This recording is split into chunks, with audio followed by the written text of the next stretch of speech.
Welcome back. Bruce Porter joins us now with this. I thought we were at the zoo. It's Look. this week's Dollars and Cents segment. It's my entourage. We have to know.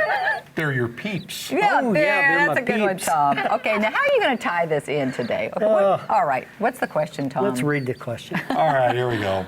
Explain how compound interest can create a retirement windfall and help with planning future income flow. That's easy. Using chickens? Yeah. Yes. Oh, absolutely. Okay. Well, let's think about what's compound interest. It's interest on interest. Interest on your principal, then you get interest on your interest and interest on that and interest. Right. So all right. Good example is chickens. Okay. All right. Chickens. That went over my head. One of their primary jobs. Yeah.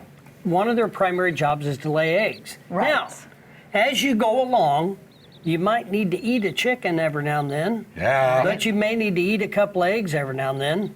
Yeah. But the eggs you don't eat are going to turn into More Chickens. chickens. and they're going to lay more Eggs. There you go. There's compound interest. So it's kind of like that. It's kind of messy, is really what it is. Well, that's the environment we're in right now It's because true. interest rates is a messy subject It right is. now, right? Absolutely. I mean, we were just talking just a second ago. I remember when I was growing up, they'd say, come and put your money here, 4.25%, 4.5%. Yeah. That doesn't exist Yeah. anymore. What How is am I it now? supposed to build wealth Well- when they give you 0.2%? Well, you know what? Let's look. We got a couple of screenshots today Okay. just to kind of make it simple. All right. You know, let's take, we got tax deferred rates and then we got equivalent rates with taxes taken out. Like anything that's not deferred that has current tax would fall into those columns. So let's just go kind of right in the middle. Let's use 4%. Okay. If you're in a 25% tax bracket, to get an equivalent yield of 4% on a deferred account,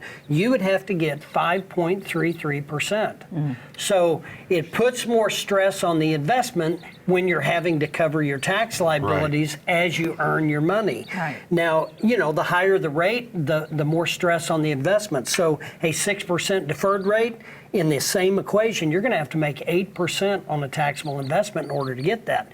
Now, that's been a little tough to do in the last I was going to say, where Yeah. are you finding Absolutely. that? well, that's hard to do in the last 10 years. We know what the market's been doing, up, down, and now it's up for a few years. Now it's off about 12% since this time last year. So where do you find that retirement security? You know, the rule of 72 is how quickly can my money double in value? And when you look at that rule of 72 at a 4% deferred rate, it's still going to take 18 years.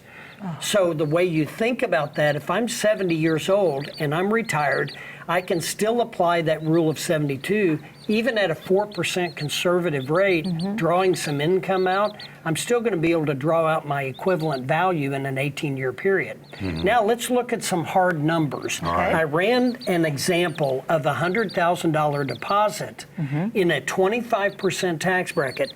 Now, let's just assume the same scenario. This person's 70 years old, all right? So now, in their lifetime, based on mortality tables, is it possible to double the value of that investment in their lifetime? Well, the answer is it's possible. Interest rates will have to improve, the markets will have to become more stable, which we're all hoping that's going to happen. So in the event that it does happen, at a 5% deferred rate in 15 years, that would have $207,000.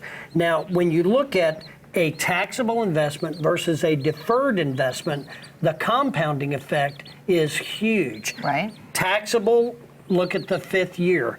At a 1% taxable rate, your value is $103,806. In a 3% taxable rate, and everyone listening and watching would take a 3% CD right now if they could find it. Of course, Absolutely. Right? Well, in 5 years, it's worth $111,000 after tax. Now, if you just move right on over, a 3% deferred rate is worth $115,000. So there's $4,000 more dollars because of compounding in that same period of time.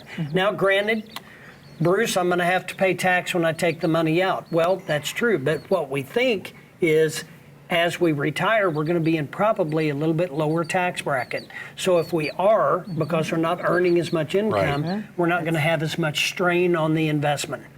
Okay. Stress on the investment is what we try to manage.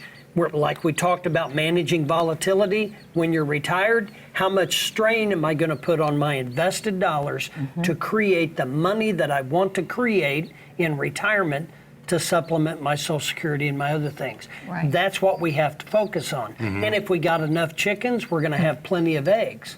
And if Okay. we keep doing that over and over, in retirement, we may need to use a few of the eggs to live on, That's but true. we're going to defer a few of the eggs to turn into chickens. Right. Yes. And then they're going to lay more, and et cetera, et cetera. But Okay. then also from what you said in the past, unlike here, you don't put all your eggs in one In basket. one basket. That's right, you don't. You That's got to right. keep them spread out Yes. to where you don't have all your chickens that could be taken by that wolf And not at get Wall right. Street. Yes. And don't get upset if you have to eat one of your eggs. Just get right back on the train. Don't worry about it. That's right, and you could feed them a little bit. Yeah. I've recommended retirees, why not put a little money back for future?